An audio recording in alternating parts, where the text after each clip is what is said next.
Many of you don't know, but in 2001, 2002, I stopped acting. I left the industry. I moved to London because it was a very dark period in my life. Like I said, I had these issues and, I just fell out with some friends I considered family. And I just gave up acting for a while. I needed to get out of, just leave that space for a minute. And then I moved to London and I gave up stardom. And then, you won't believe it. This is something I've never told people before. But while in London, I was trying to make ends meet. I started working in a care home as a caregiver for adults with special needs.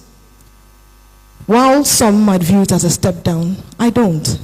You see, taking care of others brought me joy and purpose at a time I needed it most. Because remember, I took care of my mother and my father when they were ill, because I was alone with them.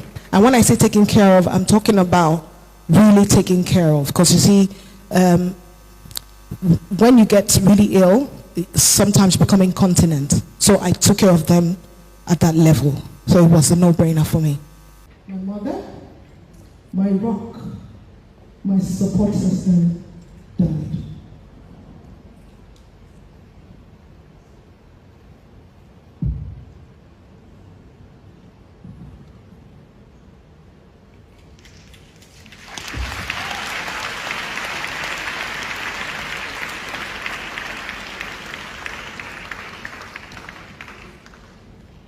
I'll never forget the day in 2001 when I watched her die.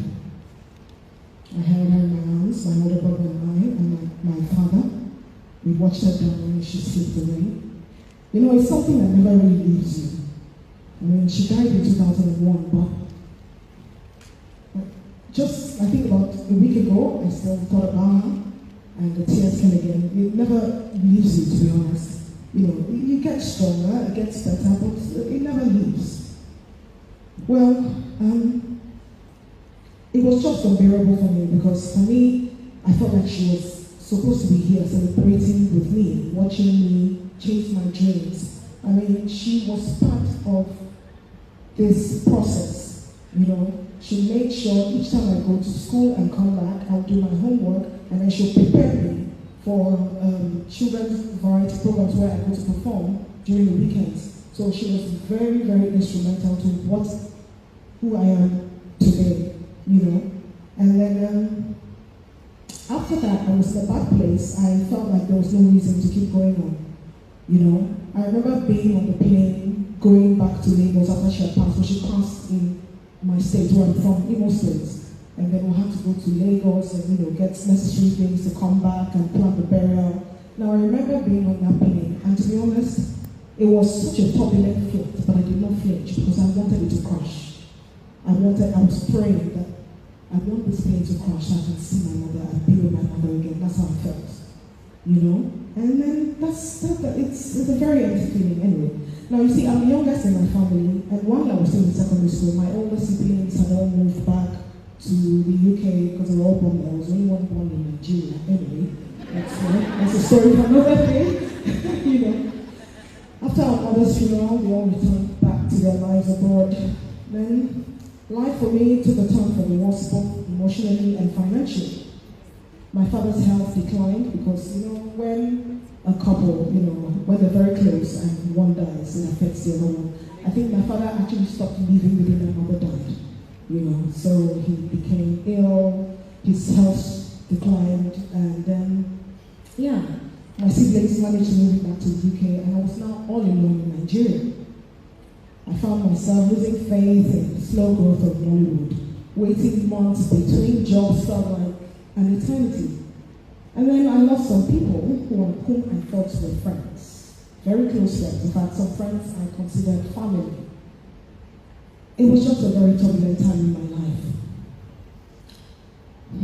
I don't want to dwell too much on that period, but it led me to hitting rock bottom in Lagos. And when I say rock bottom, I mean rock bottom. I became homeless. I was squatting with people for a stretch. And when I say squatting, I'm talking about 3-4 people in the room. It was a friend's space, and I was staying there, choose your friends wisely is one advice I always give to young girls in my industry. It's very important to choose who, there's something Bernard said, choose your friends. It is very important to have friends who share the same vision, goals with you, people who your visions are aligned, and people who bring the very good energy, because look, the sort of energy you put out in the universe is the sort of energy you receive. That's something I always tell people. So you have to be very careful the sort of energy you surround yourself with, and also the sort of energy you're putting out there in the universe. Well, eventually my siblings found a way to get me out of Nigeria. Then I lived with my brother and his family for a while in London. And gradually I started getting myself together. Now, during that process, I put my dreams of stardom on hold. Many of you don't know, but in 2001, 2002, I stopped acting. I left the industry. I moved to London because it was a very dark period in my life. Like I said, I had these issues and, I just fell out with some friends I considered family. And I just gave up acting for a while. I needed to get out of, just leave that space for a minute. And then I moved to London and I gave up stardom, and then you won't believe it. This is something I've never told people before. But while in London, I was trying to make ends meet. I started working in a care home as a caregiver for adults with special needs. While some might view it as a step down, I don't. You see, taking care of others brought me joy and purpose at a time I needed it most.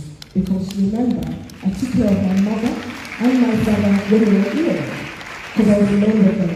And when I say taking care of, I'm talking about really taking care of. Because you see, when you get really ill, it's sometimes become incontinent. So I took care of them at that level. So it was a no-brainer for me. Okay, fast forward 2003. I had saved, some money to return to Nigeria to get my stuff, and just finally moved, relocate to London. Nollywood was now beginning to thrive. In fact, they were now calling it Nollywood. We used to call it Africa film industry, or Nigeria film industry at the time. And some of the producers were urging me to stay. I felt it was risky. I didn't want to lose my job. And also I had started a drama school in London. I had just paid the fees before I came to Nigeria on holiday. Right before I went to Nigeria on holiday, I keep thinking I'm in Nigeria, And then one day, Genevieve Nnaji calls me. You all know Genevieve, right? Yes! So Jenny calls me a few days before I was to go back to London, and she said, "Oh, I've given your number to a producer for a film." And I'm like, I'm going back. And she was like, "Well, just listen to what he has to say." She was one of the people that advised me to stay back and not go back.